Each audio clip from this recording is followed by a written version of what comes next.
Bienvenidos a otra charla del programa vivencial de sustentabilidad y buen vivir. Les saluda la doctora Silvia López Palau de la Universidad de Puerto Rico, junto a mi compañera, la doctora Beatriz Rivera Cruz. Saludos a todos. Hoy vamos a trabajar con la charla de sustentabilidad, buen vivir y epistemología. ¿Por qué son tan importantes los temas de la sustentabilidad y el buen vivir en la Facultad de Administración de Empresas o Ciencias Económicas?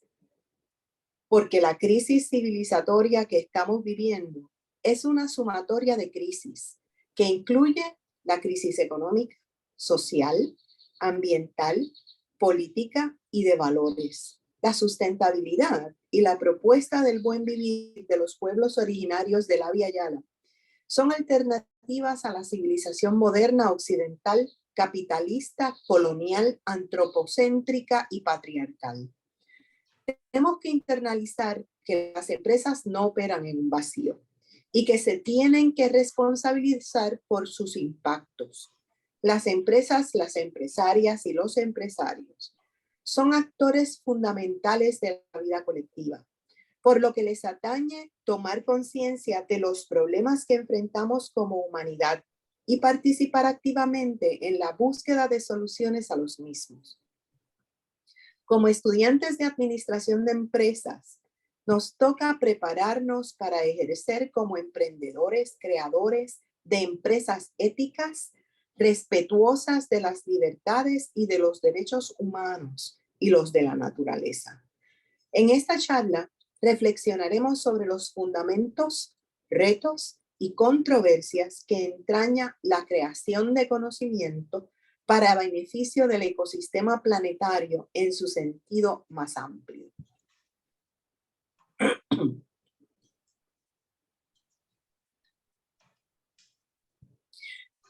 Recordemos que los modelos reduccionistas y sobresimplificados no nos sirven para explicar la realidad, porque la vida y los problemas actuales son complejos y multidimensionales.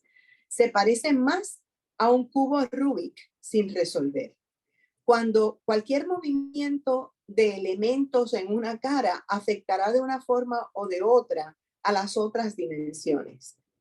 Se requieren abordajes inter, multi y transdisciplinarios para ejercitar y fortalecer nuestro pensamiento crítico y sistémico para su comprensión y solución. Hablemos de multidisciplinariedad.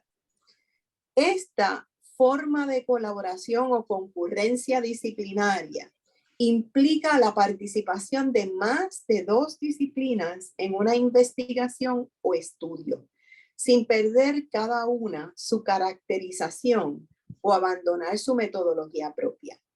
Las experiencias multidisciplinarias se dieron ampliamente en el conocimiento que desarrollaron las humanidades, mucho tiempo antes del siglo XVIII, en el que se inicia el desenvolvimiento de las disciplinas científicas. Desde hace varios siglos se han venido hablando de filosofía de la historia y de historia de la filosofía, también de historia de la literatura. En este primer tipo de colaboración disciplinaria entran también las ciencias empíricas y las sociales. Por ejemplo, encontramos la colaboración entre la arqueología y la historia, lo que permite establecer teorías e hipótesis acerca de las épocas anteriores al descubrimiento de la escritura, es decir, de la prehistoria.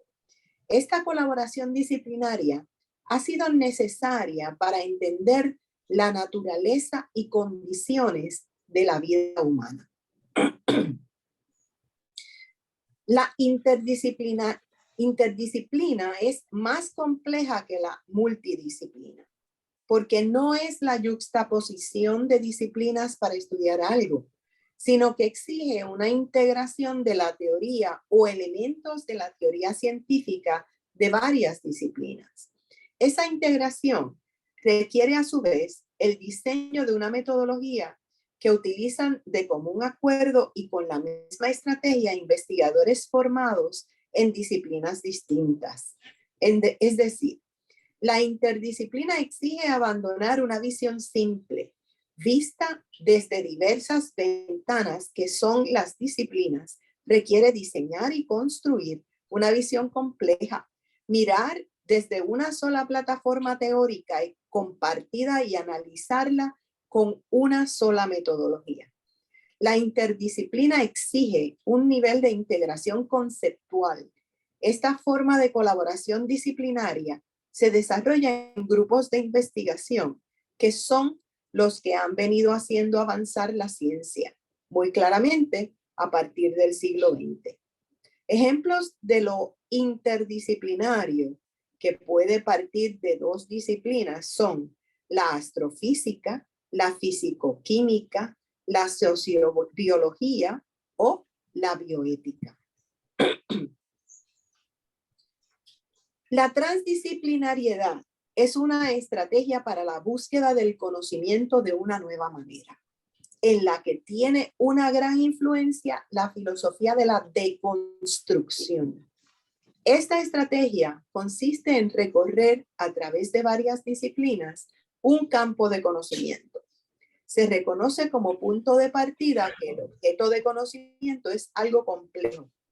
Se pone en duda el criterio de que solo es válido el conocimiento empírico. El proceso de integración de las disciplinas empieza a tomar un camino opuesto al que recorrieron cuando se fueron especializando los conocimientos y separando en departamentos estancos o no bien conectados entre sí. Esto empezó a ser posible porque se fue aceptando que el conocimiento para ser útil a la vida debería asumir la idea de la complejidad. La transdisciplina hay que verla no solo como una mejor posibilidad del conocimiento, sino sobre todo como una opción ética que se propone combatir las tendencias destructivas en el ser humano. Vivimos en un mundo que ya no puede ser entendido sobre la base de saberes analíticos, que ven la realidad de forma compartimentada y fragmentada. Pensar transdisciplinariamente implica que no estás produciendo conocimiento para resolver problemas de una disciplina, sino para resolver los problemas del mundo.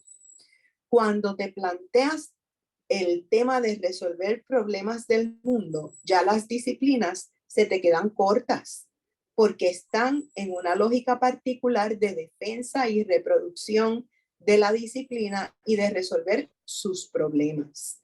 Multi, inter y transdisciplinariedad. La epistemología es la rama de la filosofía encargada de estudiar el conocimiento como fenómeno. Ha tratado de darle respuesta a preguntas tales como: ¿es posible conocer la realidad? ¿Qué es el conocimiento? ¿Cuál es la fuente del conocimiento? ¿Qué es la ciencia? ¿Cómo distinguir un conocimiento verdadero de uno falso? Y así por el estilo, sin encontrar una contestación definitiva. No obstante, ha tenido un gran impacto en el mundo científico y académico al delimitar las posibilidades de creación de nuevos conocimientos. Todas estas corrientes filosóficas han seguido ofreciendo enfoques alternativos y definiendo y describiendo el conocimiento científico y la metodología adecuada para su validación. Uno de los grandes debates lo trae el positivismo, el cual postula que un conocimiento es legítimo solo si está basado sobre una experiencia sensible y controlada. Método científico.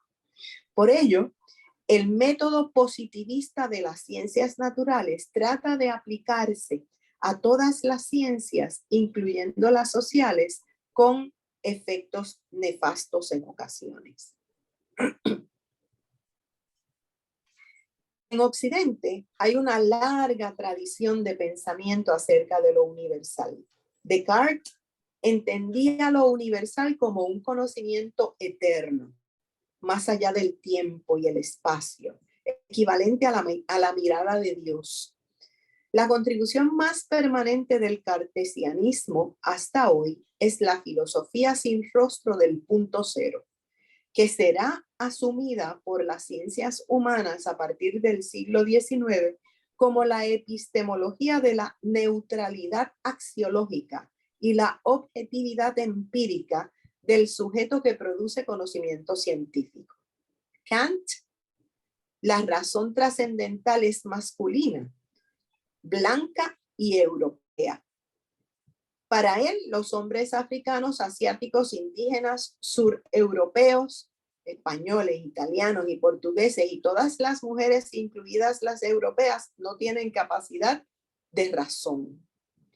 Hegel, en continuidad con el racismo epistémico de los filósofos occidentales que le antecedieron, concebía el espíritu universal, la razón moviéndose de oriente hacia occidente. Oriente es el pasado que quedó estancado. África y el mundo indígena no forman parte del mismo, y las mujeres ni siquiera son mencionadas.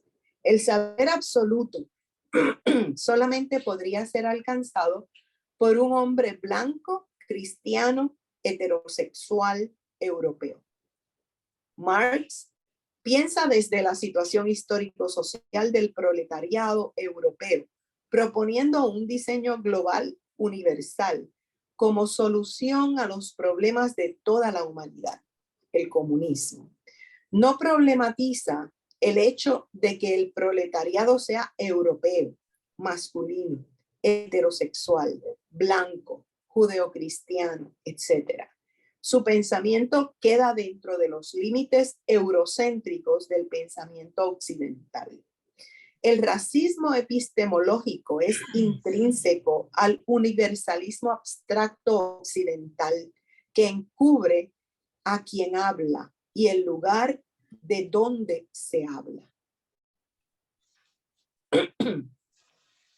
Lyotard, en 1990, afirma que hay dos tipos de modelos de universidad y dos tipos de función social del conocimiento. Uno, la institución que provee al pueblo de conocimientos que impulsen el saber científico técnico de la nación, generando sujetos dotados de capacidades científico-técnicas. Y dos, formar sujetos capaces de educar moralmente al resto de la sociedad, creando los líderes espirituales de la nación. Castro Gómez identifica como primer elemento común de ambos modelos la estructura arbórea del conocimiento. Los conocimientos tienen jerarquías, especialidades, límites que marcan la diferencia entre unos campos del saber y otros, fronteras epistémicas que no pueden ser transgredidas y cánones que definen sus procedimientos y sus funciones particulares. El segundo elemento común es el reconocimiento de la universidad como lugar privilegiado de la producción de conocimientos que conducen al progreso moral o material de la sociedad y como el núcleo vigilante de esta legitimidad.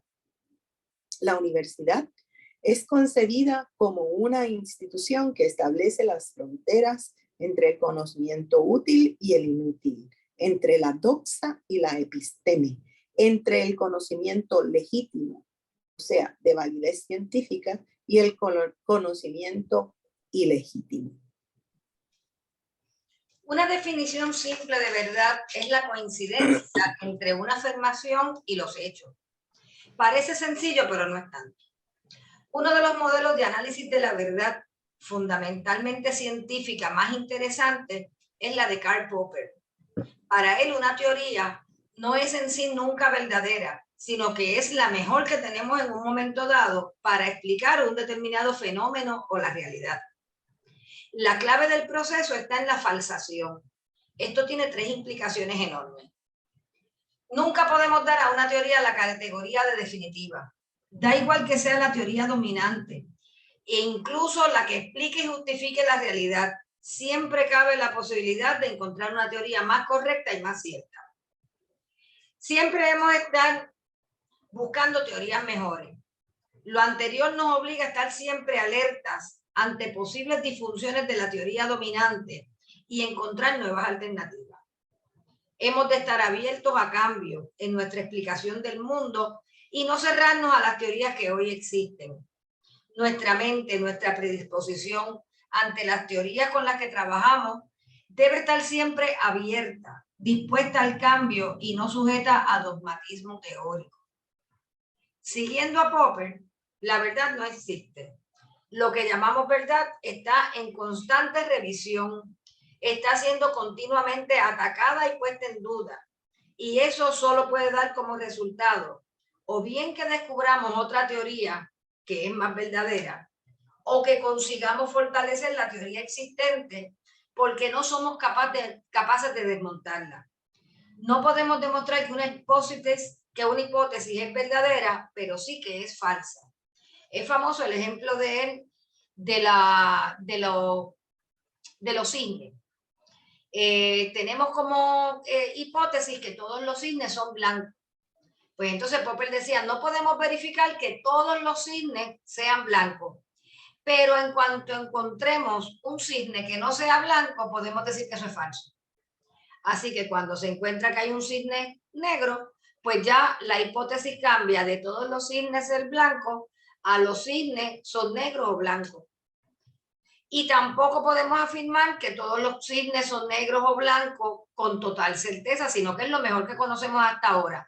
El día que veamos un cisne marrón, pues ya se nos desmonta otra vez la teoría. Así que fíjense que en vez de la ciencia no se verifica, sino que se falsea. Se puede determinar lo que es falso, no lo que es verdadero, según Popper. Ok, el colonialismo o colonización corresponde al periodo histórico de invasión europea a territorios de la Via Yala. Recuerden que Via Yala es Latinoamérica. Cada vez más autores y movimientos sociales afirman que quedan muchos mecanismos de dominación que buscan preservar relaciones de poder enraizadas en el colonialismo. Colonialidad es un conjunto de relaciones de dominación que actúan en diferentes esferas: la económica, comercial, científica, sociopolítica, jurídica, subjetiva, entre otras, para garantizar la supremacía de las poblaciones, culturas, modos de vida y espacios geopolíticos del norte global, principalmente de Europa y Estados Unidos, en detrimento de la inferiorización de todo lo que no es europeo o estadounidense. La colonialidad del ser son aquellos parámetros euronorteamericanos, occidentalizados, cristianocéntricos, patriarcales, capitalistas, sexistas, racistas, que establecen en un ideal de ser humano que reconoce como superior a personas blancas, heterosexuales, cisgénero, en relaciones monogámicas, sin deficiencia o discapacidades, jóvenes y de clase media. Todo lo que se sitúa fuera de esos parámetros es inferiorizado y marginalizado. La colonialidad del saber son las tentativas de control de la autoridad científica, teniendo como su principal consecuencia al epistemicidio. Son las tentativas de imponer unos saberes sobre otros por medio de dos mecanismos.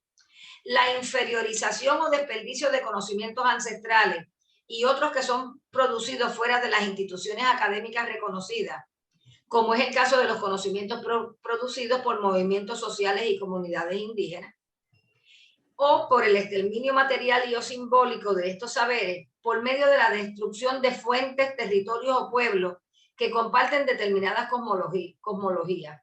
Así ocurre un aniquilamiento masivo de comunidades indígenas y sus saberes ancestrales. Así que el epistemicidio es el exterminio, inferiorización, desperdicio y apropiación de saberes de los pueblos del sur global y de otros saberes contrahegemónicos. Les hago la anécdota, para la Segunda Guerra Mundial se quemaban los libros, se hacían unas grandes fogatas, porque de esa manera estaban quemando el conocimiento de los que estaban en contra del régimen. Pero cuando la quema de brujas, cuando la Inquisición, que quemaban a la bruja, es porque las mujeres guardaban en sus cuerpos los conocimientos, porque no había la escritura, ni había internet, porque hubo un mundo sin internet, ¿ok? Y sin Facebook, jóvenes. Pero como quien poseía el conocimiento eran esas mujeres sabias que ya sabían de agricultura, de plantas medicinales, de astrología, etcétera, pues entonces quemaban sus cuerpos. Es terrible, ¿verdad? Que cuán malos hemos podido ser como humanidad.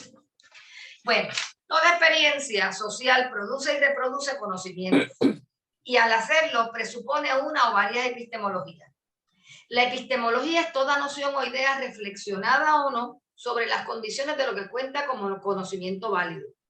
Por medio del conocimiento válido, una determinada experiencia social se vuelve intencional e inteligible.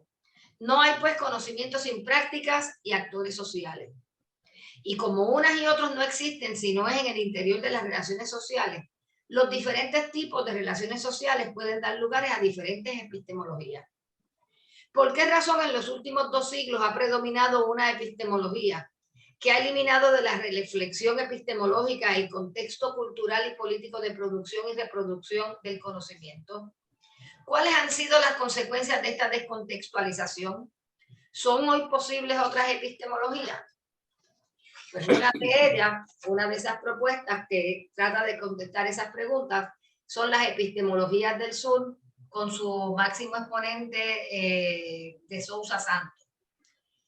Y él dice, ¿cómo son producidas las ausencias? Estos son 5 modos de producción de ausencia en la racionalidad occidental y que las ciencias sociales reproducen. 1. La monocultura del saber y del rigor. Es la idea de que el único saber riguroso es el saber científico y por lo tanto otros conocimientos no tienen la validez ni el rigor del conocimiento científico. La monocultura del tiempo lineal. La idea de que la historia tiene un sentido, una dirección y que de los países desarrollados van adelante. Y claro, y los de menos desarrollados tratando de montarse en el carrito, ¿no? La monocultura de la naturalización de las diferencias, que ocultan las jerarquías de las cuales la clasificación racial, étnica, sexual y de castas en India hoy son las más persistentes. Monocultura de la escala dominante, es la racionalidad metonímica. Tiene la idea de que hay una escala dominante en las cosas. En la tradición occidental, esta escala dominante ha tenido históricamente 2 nombres. Universalismo por un lado y ahora pues, se llama globalización. La monocultura del productivismo capitalista es la idea de que el crecimiento económico y la productividad mesurada en un ciclo de producción determinan la productividad del trabajo humano o de la naturaleza y todo lo demás no cuenta. Correspondiente con cada una de estas 5 formas de ausencia, la razón metonímica perezosa crea 5 sujetos ausentes: el ignorante, el residual, el inferior, el local y el improductivo. Estos sujetos, o aquellos a los que se les clasifica como una de estas 5 designaciones, no son considerados alternativas creíbles frente a las 5 designaciones monoculturables creíbles: las prácticas científicas avanzadas, superiores, globales, universales y productivas.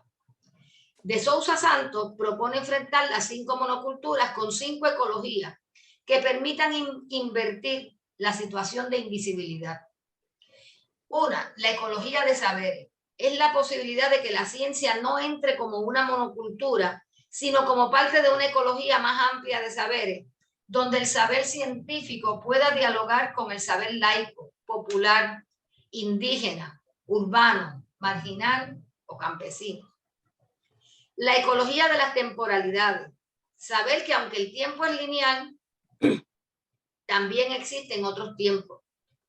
O sea, el tiempo lineal es solo uno de todos los tiempos que existen. La ecología del reconocimiento. Decolonizar nuestras mentes para poder producir algo que distinga en una diferencia lo que es producto de la jerarquía y lo que no lo es. La ecología de la transescala. la posibilidad de articular en nuestros proyectos las escalas locales, nacionales y globales. Se habla de pensamiento local. La ecología de las productividades consiste en la recuperación y valorización de los sistemas alternativos de producción, de las organizaciones económicas populares, de las cooperativas obreras, de las empresas autogestionadas, de la economía solidaria, etcétera, que la ortodoxia productivista capitalista ocultó o desacreditó.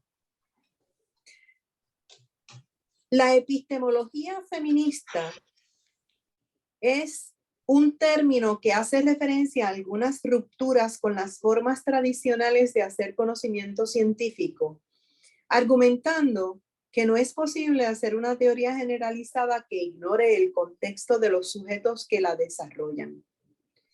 La epistemología feminista defiende que el sujeto del conocimiento no es una abstracción con facultades universales no contaminadas por experiencias sensibles, sino que es un sujeto histórico particular que tiene un cuerpo, unos intereses, unas emociones que inevitablemente influyen en su pensamiento racional y en el conocimiento que construye.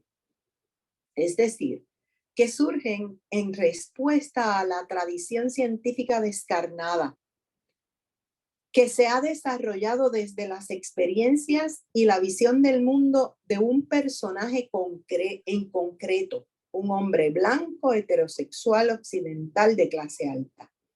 Así, lo que el feminismo ha aportado a la epistemología feminista tradicional es una nueva forma de comprender tanto al sujeto que produce conocimiento como el producto mismo, es decir, el conocimiento científico. En otras palabras, las feministas denuncian y cuestionan el sexismo y el androcentrismo de la ciencia tradicional, por lo que sus preguntas de investigación están enmarcadas en el mismo sentido.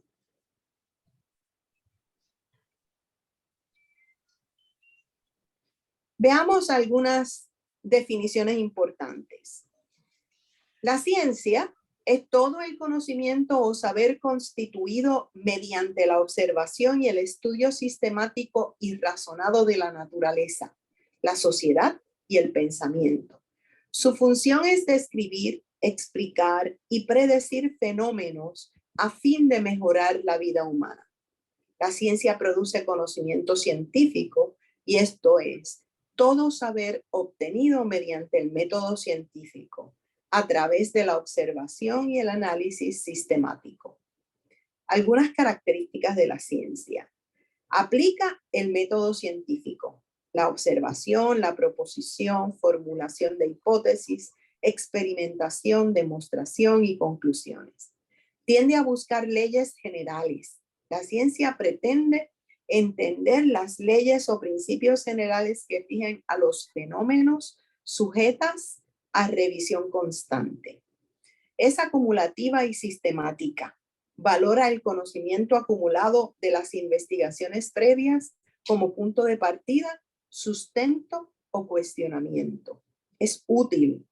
Toda ciencia produce conocimiento provechoso, necesario e imprescindible para interpretar la realidad y para estimular el desarrollo humano y social.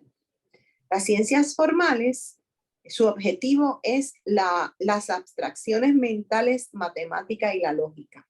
En las ciencias fácticas se estudian hechos naturales, sociales o humanos, ciencias naturales, sociales y humanas.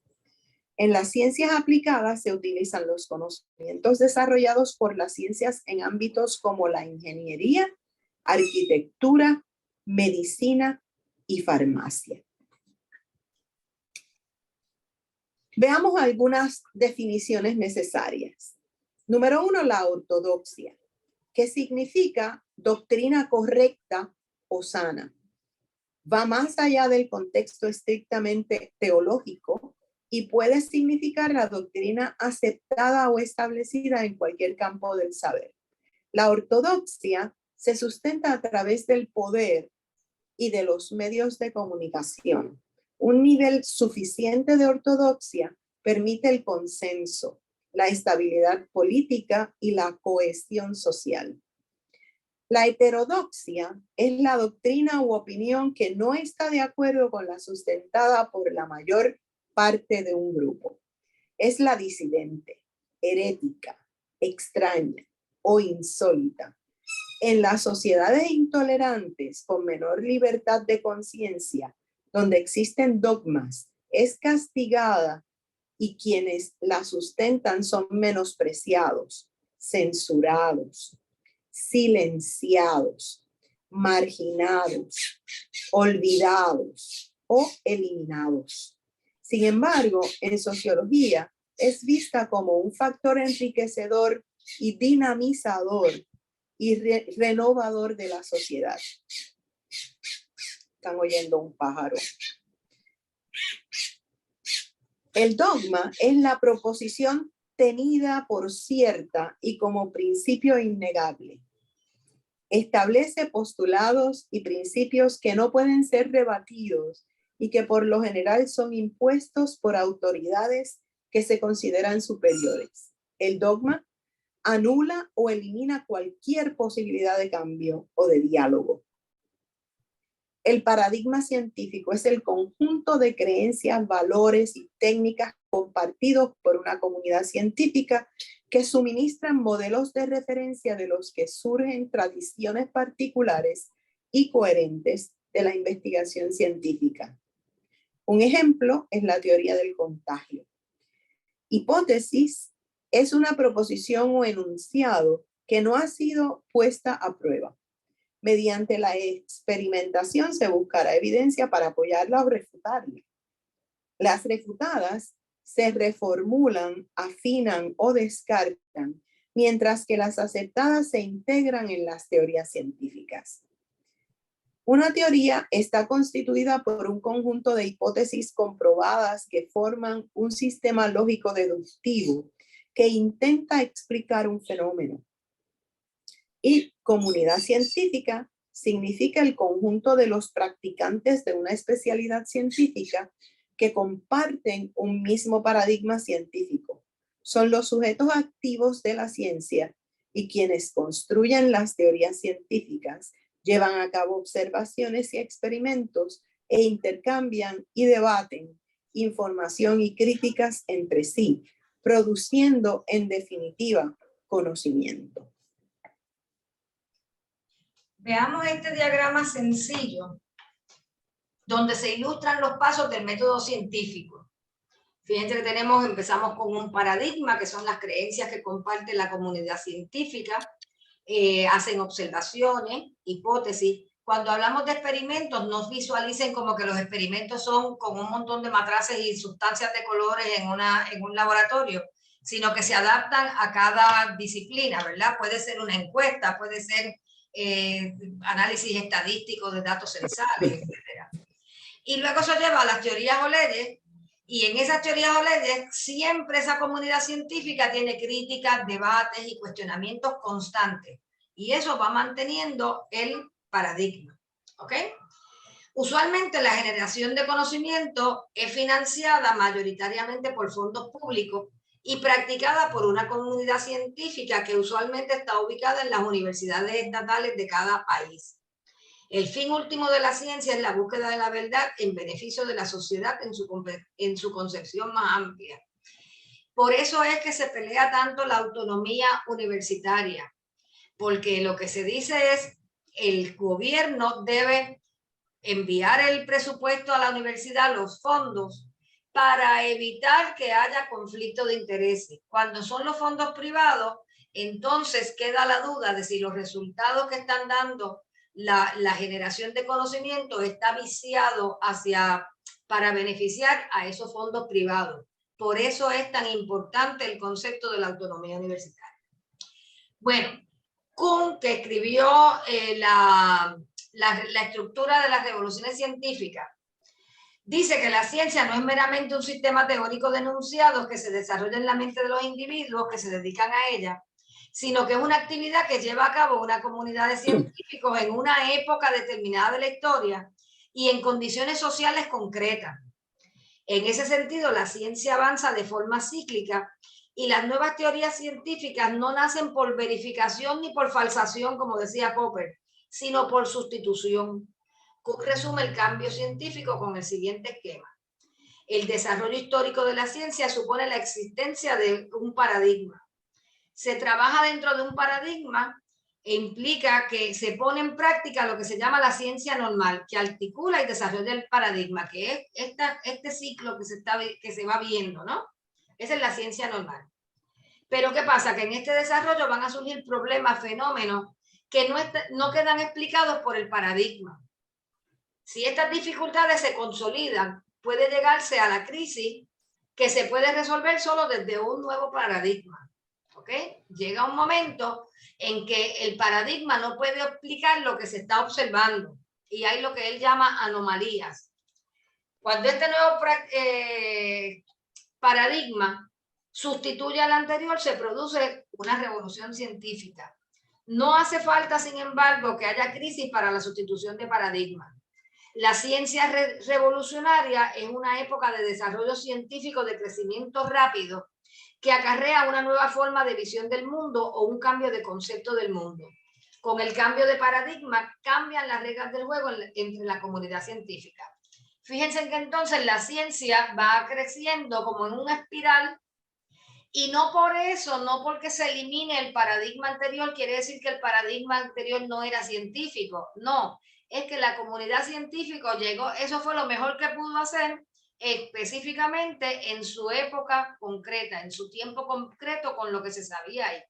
Por ejemplo, la teoría del contagio que mencionamos anteriormente, ¿cuándo explota? Cuando se inventan el microscopio, porque antes no se veían los gérmenes, ¿verdad? Así que no puedes decir que lo de antes estaba mal. Sí, se seguía la ciencia normal. Lo que pasa es que con el conocimiento, con la tecnología que había y las creencias de esa época en particular, se llegó hasta ahí. Ok, a continuación vamos a presentar, perdón un momentito, ejemplos de eventos y situaciones que han afectado la creación y divulgación de conocimiento en diferentes momentos históricos, permitiéndonos apreciar la vulnerabilidad de la ciencia. Vamos a ver ejemplos de ciencia manipulada, manipulación de masa, el caso del informe Flexner, la industria farmacéutica y páginas negras de la investigación. Vamos a ver primero la ciencia manipulada. Fíjense que es un poco el mismo esquema que teníamos para explicar la ciencia normal y la revolucionaria, pero con unas cuantas diferencias. Les pregunto qué diferencias pueden ir viendo. Ok, les voy a mencionar 10. Una, está financiado mayoritariamente por grupos privados. La finalidad es producir ganancias inversionistas en vez del bienestar social. Fíjense que en la ciencia normal y revolucionaria lo que hay en el centro es la sociedad, es el bienestar social. Aquí lo que hay es el enriquecimiento de unos pocos. No hay comunidad científica, sino empresarios e inversionistas dirigiendo el proceso científico. No hay cuestionamiento, ni debate o crítica. Por lo tanto, no hay revoluciones científicas, así que no hay avances en la ciencia. Hay censura. Hay apropiación del conocimiento mediante patentes. No se sigue el método científico porque va directamente del paradigma que crean estas personas a la hipótesis interesada y de ahí se crean las pseudoteorías o leyes, ¿verdad? Que siguen abonando al paradigma que ellos comparten. Obviamente no es ético y no es ciencia. Una forma de distinguir si la información que recibimos es verdadera o creíble es investigar si alguien se beneficia de alguna forma de la misma. Es lo que los auditores acostumbran a realizar cuando buscan destapar fraudes o malas prácticas, que es seguir el dinero. Vamos a ver dos pequeños videos de dos personas conocedoras que hablan sobre esto.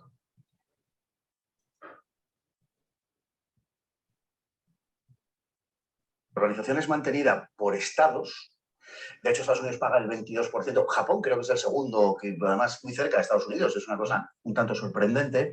Las principales del mundo, en definitiva, tiene una asignación, por decirlo así, fija, es decir, eso es con lo que cuenta Naciones Unidas de entrada, pero hay grandes flujos de financiación privada que, lógicamente, parece que condicionan grandemente la labor de Naciones Unidas. Hoy, ¿dónde estaría, digamos, una valoración global, la mayor importancia para el mantenimiento, el sostenimiento de Naciones Unidas? En lo público, digamos, en lo que aportan los estados, y más que en términos cuantitativos, cualitativos, es decir, en su capacidad de, digamos, de determinar o de condicionar las políticas. Yo creo que depende mucho de la Agencia de Naciones Unidas de la que hablemos y no de la Secretaría en general o de Naciones Unidas en total. No tengo las cifras globales. Lo que sí sé es que hay muchas agencias en las que ya los fondos provenientes de aportaciones que llaman voluntarias o privadas llegan a superar incluso la de los estados. Y es el caso en particular de la Organización Mundial de la Salud, que nos preocupa mucho por el tema del COVID-19. Si uno ve las aportaciones de Bill y Melinda Gates en su fundación, dice es el segundo financiador después de Estados Unidos. ¿Y quiénes están los 4 primeros? Está Estados Unidos, Inglaterra, Bill Gates y otras fundaciones, ¿no? Pero es el segundo financiador, pero es falso, porque si uno ve las otras fundaciones que están aportando, son todas de Bill Gates.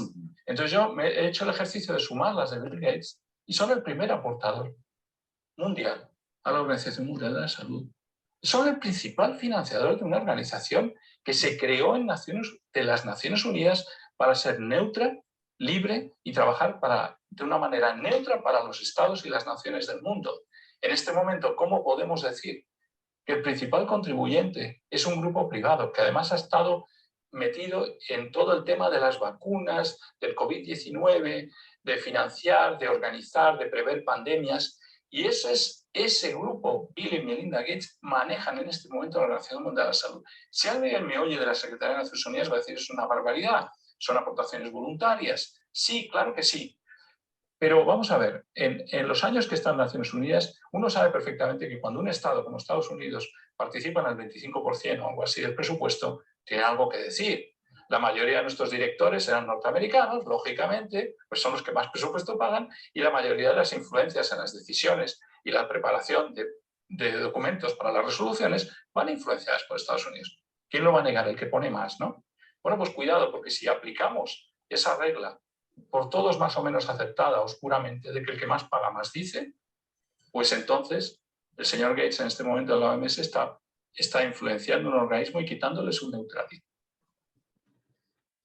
Vamos al otro. Rise in billionaires has been, unprecedented during the pandemic, and there's been several sectors where that has been mostly concentrated, and one is in fact the pharma sector, because COVID has been one of the most profitable products ever. So that's one point to discuss, and our report out today is called Profiting from Pain, how those delays in making this technology available and really having people vaccinated early has contributed to that.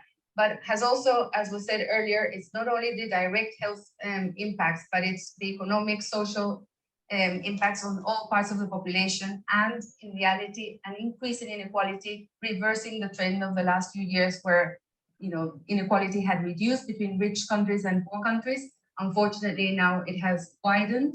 And the statistic was saying every 30 hours, a new billionaire was minted during the pandemic. Increíble, ¿verdad? Cada 30 horas se crea un nuevo multimillonario con la pandemia del COVID. Hay que seguir el dinero. La organización es mantenida por estados. Así que tenemos una crisis de legitimación. La posmodernidad es caracterizada como el momento en que el sistema capitalista se torna planetario y en el que la universidad empieza a plegarse a los imperativos del mercado global.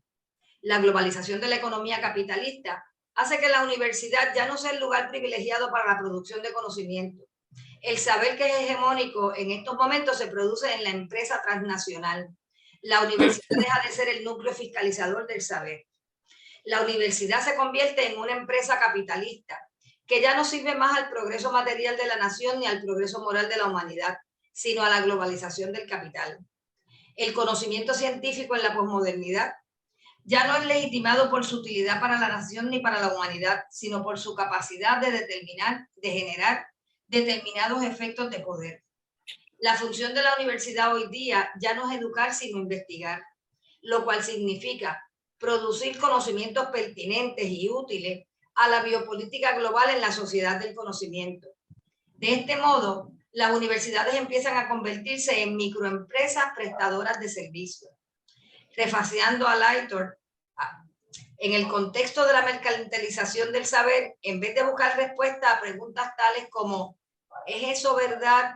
¿Es justo? Se pregunta ¿para qué sirve? La cual la más de las veces significa ¿se puede vender?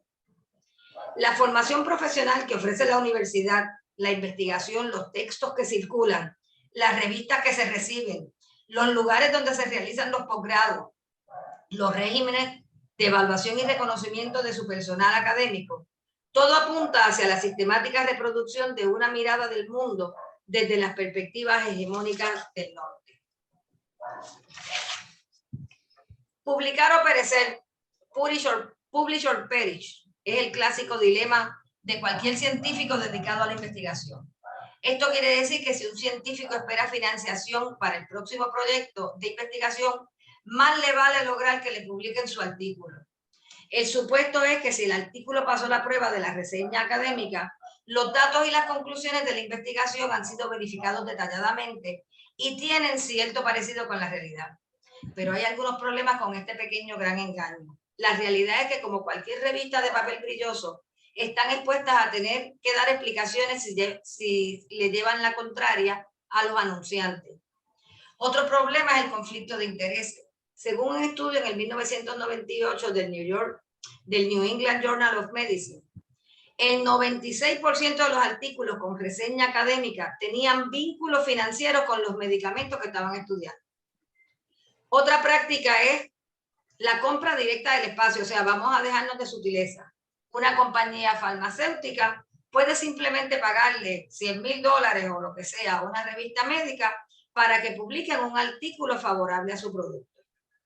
El fraude científico y de falsificación puede incluir informar datos de experimentos que nunca se realizaron, mediciones que nunca se realizaron o análisis estadísticos que tampoco se realizaron. En el 1966, un primer artículo de metainvestigación de 295 artículos publicados en 10 revistas médicas de alto perfil encontró que casi el 73% de las conclusiones no eran válidas. Otro en el 2005 argumentó que la mayoría de los artículos en el campo médico producen conclusiones erróneas. En otro se mostró que solo una minoría de las intervenciones médicas están respaldadas por evidencia de alta calidad. Otra metainvestigación posterior identificó una dificultad generalizada para replicar los resultados en muchos campos científicos, lo cual se denominó la crisis de la replicación en la década del 2010. Eso fue los otros días.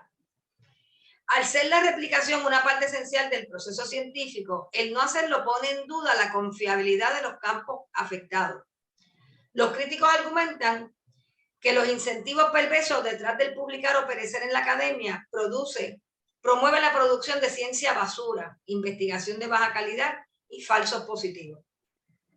Según Brian Nosek, el problema al que nos enfrentamos es que el sistema de incentivos se centra casi por completo en publicar la investigación,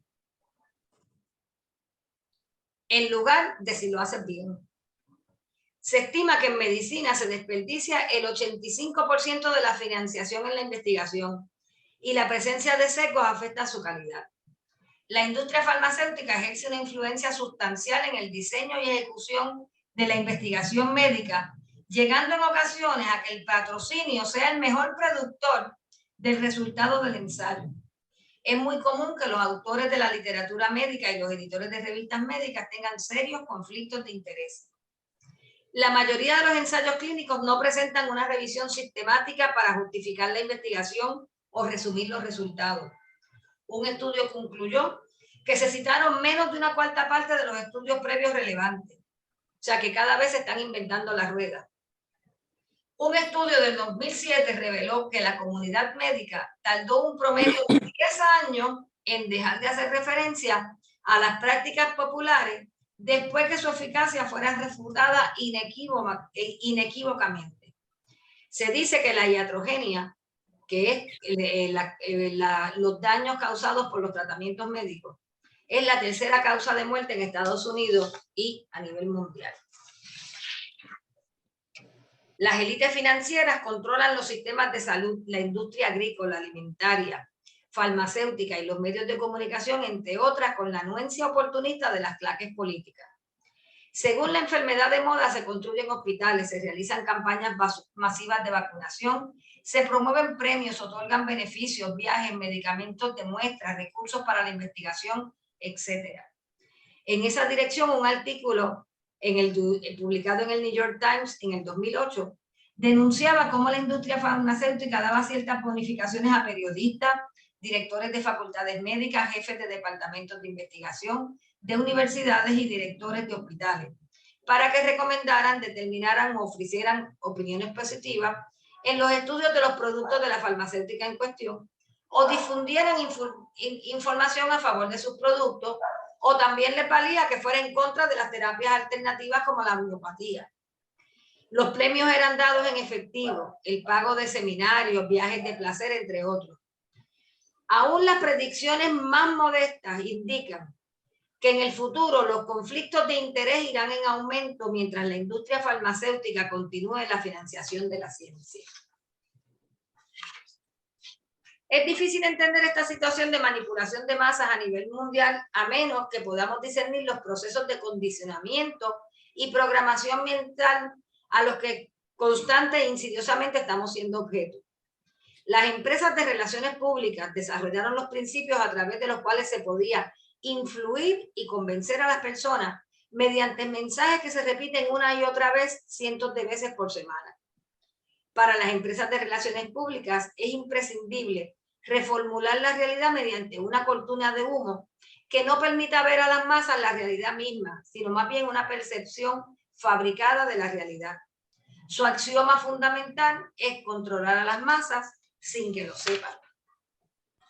Bernays, que era sobrino de Freud, dominó la industria de las relaciones públicas hasta la década del 40 y fue una gran fuerza importante durante los siguientes 40 años. Aprendió pronto que la manera más efectiva de crear credibilidad para un producto o imagen era mediante el apoyo de un tercero independiente. Con una política inspirada, generalmente creó más institutos y fundaciones que Rockefeller y Carnegie juntos. Financiados silenciosamente por las industrias cuyos productos estaban siendo evaluados, estas agencias independientes de investigación elaborarían estudios científicos y material de prensa para crear cualquier imagen que los jefes quisieran. Tales grupos tienen nombres muy resonantes como los que podemos ver en esta, pero tampoco se olviden, y eso incluye también a muchas asociaciones profesionales como la Asociación Americana de Médicos, de la Asociación del Cáncer, la Asociación de la Diabetes, etcétera, etcétera, etcétera. Bernays aceptó cientos de tareas distintas para crear una percepción pública sobre cierta idea o producto.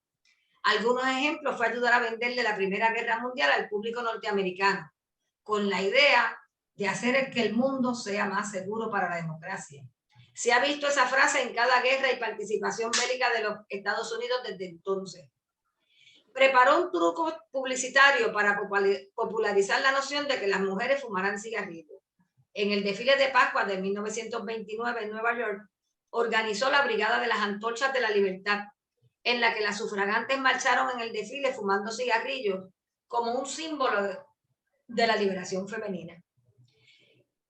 Este señor estableció la relación entre la industria tabacalera y la Asociación Médica Norteamericana. Sí, la Asociación Médica Norteamericana, la que te dice qué comer, qué vacunas ponerte, qué medicamentos tomar.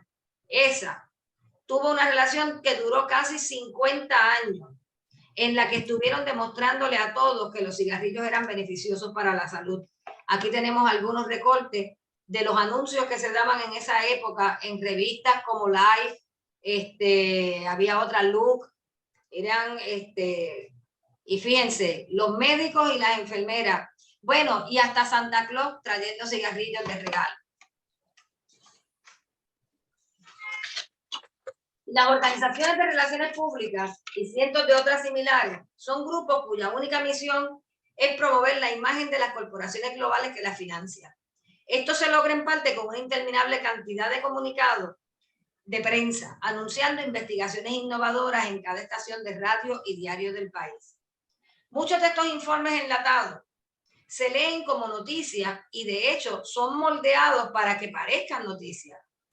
Esto le ahorra a los periodistas el tener que investigar los temas, especialmente cuando se trata de temas sobre los que se sabe muy poco. Secciones enteras del comunicado o en el caso de noticias de televisión del clip pueden ser tomadas intactas, sin edición, simplemente se les agrega el nombre del periodista o del diario o de la estación de TV y voilà, noticias instantáneas, copiar y pegar, escritas por firmas de relaciones públicas corporativas. ¿Sucede esto realmente? Pues sí, sucede cada día. Desde en la década del 20, Ivy Lee creó el concepto de comunicado de prensa. A veces hasta la mitad de las noticias que aparecen en un número de cualquier diario importante están basadas en tales comunicados de prensa. Otro ejemplo que tenemos de ciencia secuestrada fue en el 1910, sale a la luz el informe Flexner. Es un famoso documento escrito por Abraham Flexner, que no era médico. Este informe supuso grandes cambios en la formación de los médicos y en la práctica de la medicina en Estados Unidos, los cuales rápidamente se extendieron y se reprodujeron en prácticamente todo el mundo occidental. Aunque el informe fue encargado por la Fundación Carnegie y financiado por la Fundación Rockefeller, fue virtualmente escrito con antelación por altos funcionarios de la Asociación de Médicos Americana, la misma que promocionaba los cigarrillos, ¿verdad? Este informe introdujo 3 cambios en la medicina que se mantienen hasta la actualidad. 1. El énfasis biológico de la disciplina, lo que significa la separación del cuerpo y la mente. 2. La fragmentación de la medicina por especialidades. Y 3. El uso de fármacos como tratamiento para cualquier enfermedad, básicamente como único tratamiento. Cualquier tentativa de práctica de medicina alternativa fue y es severamente reprimida. En el 1977, mediante la declaración de Alma-Ata, daba a la Organización Mundial de la Salud, la que controla ahora Bill Gates y Melinda, los medios para divulgar el informe Flexner al mundo entero, en nombre de la salud y de los pueblos de la tierra y con la excusa del derecho a la salud para todos, se establecieron criterios y normas internacionales de práctica médica. Ahí vienen las acreditaciones, etcétera. De este modo, el control de la salud pasó de las manos de los gobiernos nacionales a las de un gobierno mundial. La salud cayó en manos de una élite financiera global, dejando de ser un derecho para convertirse en un muy lucrativo negocio. Con el informe, cada escuela de medicina y hospital estaba sujeto a la concesión de licencias por el Estado mediante juntas de licencias nombradas ¿por quién? Por la Asociación de Médicos Americanos. Aunque el informe recomendó que el número de escuelas se redujera a 31, más de 70 sobrevivieron, pero eran sobre 200 las que habían.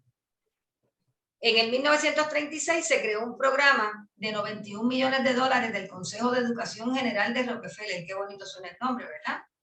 A un grupo selecto de escuelas de medicina. 2/3 partes de esos fondos se destinaron solamente a 7 escuelas. El rendimiento del capital invertido depende de la cronificación de las enfermedades. Sus beneficios dependen de la patentabilidad de los medicamentos. Las empresas farmacéuticas se sirven de un laberinto de ejecutores y cómplices en el mundo de la ciencia, la medicina, los medios de comunicación y la política. Han conspirado para la eliminación de la competencia de las terapias seguras y naturales. Distribuyen productos que simplemente alivian los síntomas al tiempo que mantienen la enfermedad subyacente. Promocionan las enfermedades, esto se conoce ahora como disease mongering, al convertir malestares o estados normales de la vida en enfermedades, como por ejemplo la tristeza, ahora no es tristeza, es depresión. La menopausa es algo que tiene que tratarse, es como una enfermedad, cuando es un proceso totalmente natural del ciclo de vida. El abordaje médico de la calvicie, por mencionar solo algunos. Porque está hasta que tengas las pestañas cortitas, que tienes que tomarte un medicamento para que te crezcan las pestañas, que es verdad que te puede dar tuberculosis, un infarto cardíaco y ponerte verde, pero no importa, te crecen las pestañas.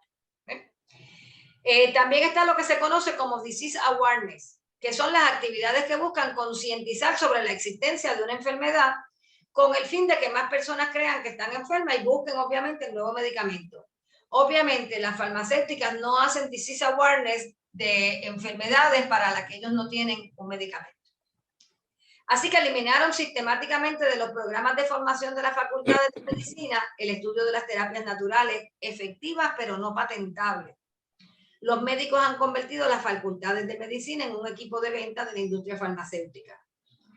Por su parte, las farmacéuticas han abusado de su influencia política para manipular la legislación para su beneficio desmedido. La industria farmacéutica se ha infiltrado deliberada y sistemáticamente en organismos regionales e internacionales como las Naciones Unidas, la Organización Mundial de la Salud, la Organización para la Agricultura y la Alimentación, para imponer sus intereses. Recuerden la existencia de las puertas giratorias donde entran políticos, salen empresarios, entran empresarios, salen políticos, van de la agencia reguladora a la industria que vende el producto, etcétera, etcétera. Tenemos ahora una sección con un título muy sugestivo, Las páginas negras de la ciencia. Veamos de qué se trata. A lo largo de la historia de la humanidad, se han utilizado innumerables crímenes cuyo dolor difícilmente se puede explicar con palabras.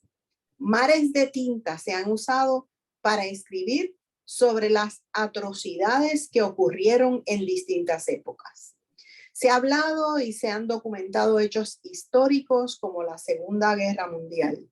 Este periodo, comprendido entre el 1939 y el 1945, y en el que murieron más de 60 millones de personas. Durante el régimen nazi se cometieron incontables crímenes, entre ellos los realizados por científicos, médicos y empresarios. La experimentación nazi tenía dos grandes finalidades: buscar la fabricación y mejora de una raza única, la aria, y solucionar problemas surgidos durante la Segunda Guerra Mundial. Para la primera, se realizaron experimentos que tenían que ver con la esterilización, la eutanasia y la eugenesia. Mientras que para la segunda se buscaba mejorar la resistencia al frío, así como a la altitud. Para llevar a cabo los experimentos se utilizaron a los prisioneros, convirtiendo los campos de concentración en centros de experimentación, en grandes laboratorios en los que nunca faltaron cuerpos para explorar y torturar. Desconocido para muchas personas, el Consejo de Crímenes de Guerra de Nuremberg condenó no solo a los líderes políticos y militares, sino también a los ejecutivos empresariales de la IG Farben, que llevaron a Hitler al poder. Y era el cartel farmacéutico y petroquímico de mayor envergadura en la Europa de entreguerras. 24 ejecutivos y directores de IG Farben fueron condenados por este Consejo de Guerra. El fiscal general Telford Taylor afirmó en su discurso de apertura: la acusación culpa a estos hombres que tienen una responsabilidad adulta de haber provocado a la humanidad la guerra más devastadora y catastrófica de toda su historia. Asimismo, les acusa de venta masiva, esclavitud, pillaje y asesinato. Estas son acusaciones terribles. Estos ejecutivos empresariales inculpados y no los perturbados nazis son los principales criminales de guerra. Si sus crímenes no salen a la luz y no se les condena, cometerán crímenes aún mayores en el futuro, que ni siquiera Hitler habría cometido. Como resultado, se desmanteló el cartel IG Farben, que se disolvió en las empresas Hoechst, Bayer, de Monsanto y BASF. La Declaración de Helsinki de 1964 es un esfuerzo de la comunidad médica para autorregularse. La declaración especifica más detalladamente la investigación clínica. En vez de experimentación humana, usado en el Código de Nuremberg, otro cambio notable fue la relajación de las condiciones del consentimiento de absolutamente esencial en el Código de Nuremberg a, si es posible, de parte del paciente o de un cuidador o representante legal. Luego de los horrores del experimento Tuskegee, basado en el trabajo de la Comisión Nacional para la Protección de Sujetos Humanos ante la Investigación Biomédica y de Comportamiento, que tuvo lugar del 74 al 78, el Departamento de Salud, Educación y Bienestar de los Estados Unidos revisó y amplió las regulaciones para proteger a los sujetos humanos. El informe identifica 3 principios fundamentales: autonomía, beneficencia y justicia, y 3 áreas principales de aplicación: el consentimiento informado, la evaluación de riesgos y beneficios y la selección de sujetos. Estos principios son una referencia esencial para las juntas de revisión institucional que revisan las propuestas de investigación con sujetos humanos. Tuskegee, el CDC, afirmó la necesidad de completar el estudio hasta que todos los pacientes hubieran muerto para realizar sus autopsias. Encontró apoyo para la continuación del estudio en las delegaciones locales de la Asociación Médica Nacional, que representaba a los médicos afroestadounidenses, y en la Asociación Médica Estadounidense, que representaba al resto de los médicos.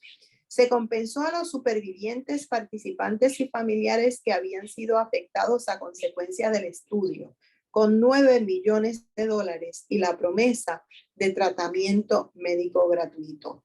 Poco dinero, poca compensación, ¿y quién habrá sobrevivido? Beatriz, sería bueno a lo mejor decirle en qué consistió el experimento de Tuskegee brevemente.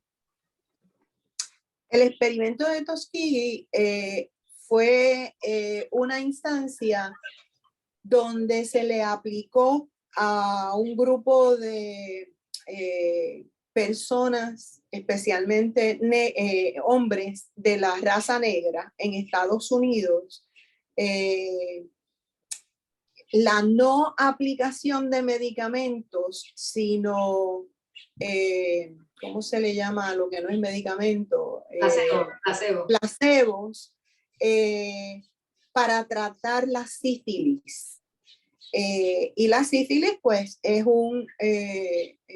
contagioso, se transmite sexualmente y el daño llega hasta el cerebro. Se le dijo a estas personas que se les iba a dar un tratamiento, sin embargo, fue una aplicación de placebo para observar cómo evolucionaba la enfermedad. Y al fin y al cabo se descubrió que no se le había dado medicamento a pesar de ya estar disponible la penicilina, que era lo que se necesitaba para tratar la sífilis, pero a ellos no se les aplicó, cosa que, ¿verdad? Es lo mismo que hacer daño por parte de la clase médica a seres humanos, cosa que pues, está prohibida desde todo punto de vista, no es ético y es completamente inmoral. Vamos entonces a hablar de la bioética, pero la perspectiva anglosajona. Van Rensselaer Potter utilizó el término por primera vez en 1970 en un artículo, y en el 1971 publica el libro Bioética, Puente hacia el futuro. El criterio ético fundamental que regula esta disciplina es el respeto al ser humano y su dignidad. Y eso, como ven, era necesario en ese caso del experimento de Tuskegee, así como en todas las páginas negras de la ciencia. El criterio, desde entonces, muchos estudiosos han aportado nuevas concepciones, métodos y justificaciones. Un ejemplo es Santos y Vargas en el 2006, que era un estudioso de la bioética en Puerto Rico. No hay consenso en cuanto al dominio apropiado para la aplicación de la ética en temas biológicos. En la visión y perspectiva de Potter, la bioética no se reduce a un campo específico de conocimiento, sino que ella debe responder a algo más que a problemas biomédicos. Sin embargo, poco después de algunos autores y practicantes reducen la bioética a lo relacionado con el tratamiento médico y los avances biotecnológicos, como Hellegers, que utiliza el concepto de la bioética restringida al nuevo campo de investigación en los 70 de la ética aplicada a las ciencias biológicas a escala humana. La bioética, y este es el caso de la perspectiva anglosajona, se enfocó entonces en los conflictos surgidos a partir del avance en las tecnologías biomédicas, particularmente las relacionadas a la reproducción asistida, el mantenimiento artificial de la vida y la eutanasia. A finales de los 70 surgió la teoría principalista creada por Duchamp and Childress a partir del relatorio Belmont en el libro Principles of Biomedical Ethics, que tomó como fundamento 4 principios básicos: autonomía, beneficencia, no maleficencia y justicia. La definición de los 4 principios es heredada de la filosofía política liberal.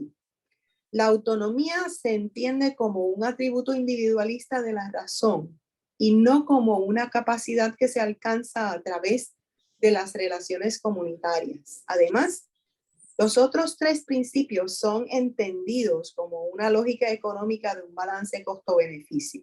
Por consiguiente, la bioética adoptada por algunos institutos estadounidenses sufre ya en 1971 una reducción de su concepción potteriana original al ámbito biomédico, y fue con esa visión que se difundió por el mundo. La bioética anglosajona tiene un fuerte enfoque individualista. Además, el principio de la autonomía quedó por encima de los otros 3, tornándose en una especie de superprincipio. Esto contribuyó a que la visión individual de los conflictos pasase a ser aceptada como vertiente decisiva de su resolución, lo que no siempre ocurre. La teoría principalista es capaz de entender o intervenir en las agudas disparidades socioeconómicas y sanitarias, colectivas y persistentes que ocurren a diario en la mayoría de los países pobres del mundo. Ahora veamos la bioética desde la perspectiva latinoamericana. Al inicio de los años 90, voces discordantes con relación a la bioética principalista empezaron a surgir en Estados Unidos, en Europa y en Latinoamérica. Se levantó un reclamo claro sobre la necesidad de que la bioética incorporase a su campo de reflexión y acción aplicada asuntos sociopolíticos. Se abogaba por expandir su campo de estudio y acción de las cuestiones individuales a las colectivas, priorizando temas como la localización de los recursos en salud, la exclusión social, la inequidad y la discriminación, así como las vulnerabilidades, la finitud de los recursos naturales planetarios y el desequilibrio ecosistémico. En el 2003, con la UNESCO, se fundó la Red Latinoamericana y del Caribe de Bioética, la Red Bioética. En el 2004, organizó una reunión científica para discutir lo que resultó en el Estatuto Epistemológico de la Bioética, que incluye 6 referenciales epistemológicos de la bioética latinoamericana comprometida con la realidad concreta de los países periféricos. Número 1, la no universalización de las diferentes situaciones. Es necesario contextualizar los problemas bajo examen según las referenciales culturales, religiosos, políticos y de preferencia sexual, etc. Número 2, el respeto por el pluralismo moral, a reconocer la posibilidad de soluciones distintas para el mismo problema, como múltiples interpretaciones de la realidad o concepto. Implica que los sujetos con variadas ideas morales pueden coexistir pacíficamente, tolerando y respetando sus diferencias. En tercer lugar, nuevo núcleo del conocimiento necesariamente multi, inter y transdisciplinar. Número 4 es una ética aplicada, comprometida en proporcionar respuestas concretas a los conflictos que se presentan. Número 5, el análisis de los hechos a partir de los referenciales del pensamiento complejo y de la totalidad concreta, tanto de Morin como de Kosick, respectivamente. Y número 6, la comunicación y el lenguaje para expresar la argumentación bioética debe ser homogénea, lógica y coherente en la expresión de las ideas y tolerante con la convivencia pacífica de visiones morales diferentes. Luego se siguen añadiendo nuevos referentes epistemológicos, tales como la bioética de protección de Schramm y Cotto, busca salvaguardar la integridad física, psíquica, social y los bienes de las personas y atiende los conflictos y dilemas morales a los que se enfrentan por la salud pública. La bioética de los seres humanos, desde Aldi, busca reconocer aquellas obligaciones institucionales que se deben exigir para el bien de la sociedad, como el acceso a la salud. La bioética de intervención de Garrafa y Porto está comprometida con los más vulnerables, defendiendo en el ámbito público o colectivo la priorización de políticas que privilegien el mayor número de personas y en el ámbito privado e individual la búsqueda de soluciones viables.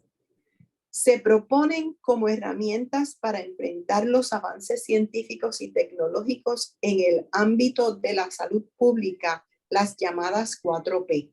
Prudencia con relación a los avances, prevención de posibles daños, precaución frente a lo desconocido, protección de las personas socialmente excluidas, los más frágiles y vulnerables. La declaración redefinió la bioética del siglo XXI, ampliando su agenda al incorporar con igual importancia los temas sociales, sanitarios y ambientales.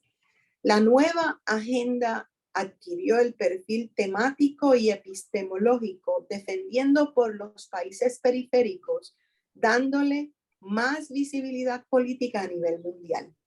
Se amplió sustancialmente el campo de actuación de la disciplina, incorporando temas como la exclusión, la universalidad del acceso de las personas a cuidados de calidad y medicamentos esenciales para la protección de la diversidad y la distribución de los beneficios derivados del avance científico-tecnológico, entre otros.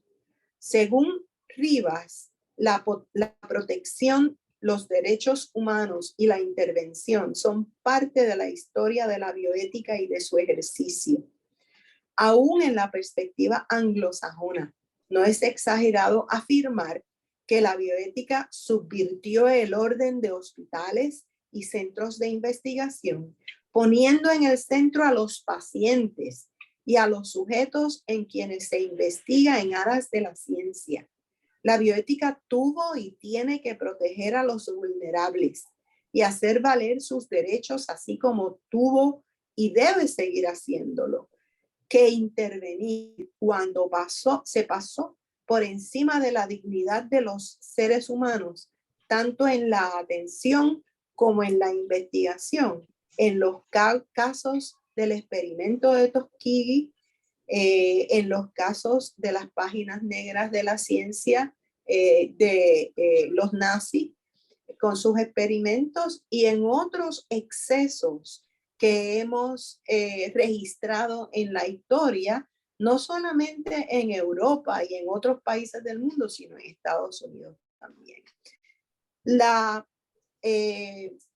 investigación sobre la bioética, que en su perspectiva anglosajona se trata principalmente de asuntos médicos, ha sido utilizada, como ya ven ustedes, con una conceptualización mucho más amplia en Latinoamérica y en Europa. La doctora López Palau y esta servidora hemos estado utilizando la bioética como un referente de análisis y de adiestramiento y para hacer investigación sobre la administración de empresas, temas que tienen que ver con el área de administración de empresas, especialmente aquello relacionado a la ética y la responsabilidad social.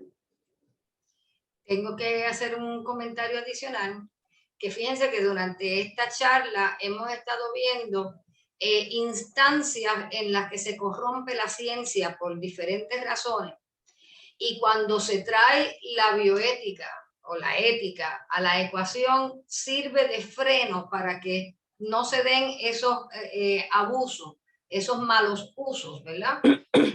Y lo mismo la epistemología, en la medida en que nos ponemos a ver cuál es la información realmente válida y cuál no. Tenemos que desarrollar ese juicio, ese pensamiento crítico para poder determinar realmente qué es ciencia y qué no, no porque nos los digan de que esto es resultado de un estudio científico, podemos confiar ya en eso, porque la ciencia ha estado demasiado manipulada. ¿Por qué? Porque no ha estado la ética en la ecuación. La bioética trató de entrar en la ecuación con el Código de Nuremberg, el Belmont y Helsinki.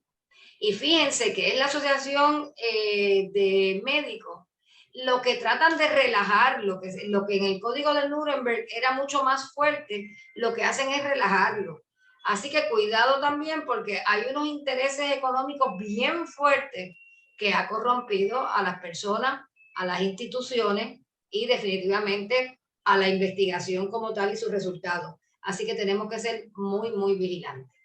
Yo quiero hacer un comentario adicional con respecto a lo que la doctora López Palau está planteando. Y es toda esta discusión que se está dando en Puerto Rico. Digo, tenemos varias discusiones que tienen que ver con esto. El asunto de los recursos naturales, el uso de nuestras costas, etcétera, etcétera. Pero particularmente la discusión de hoy sobre la escasez de médicos y esta idea de que estamos haciendo un culto a la enfermedad, ¿verdad?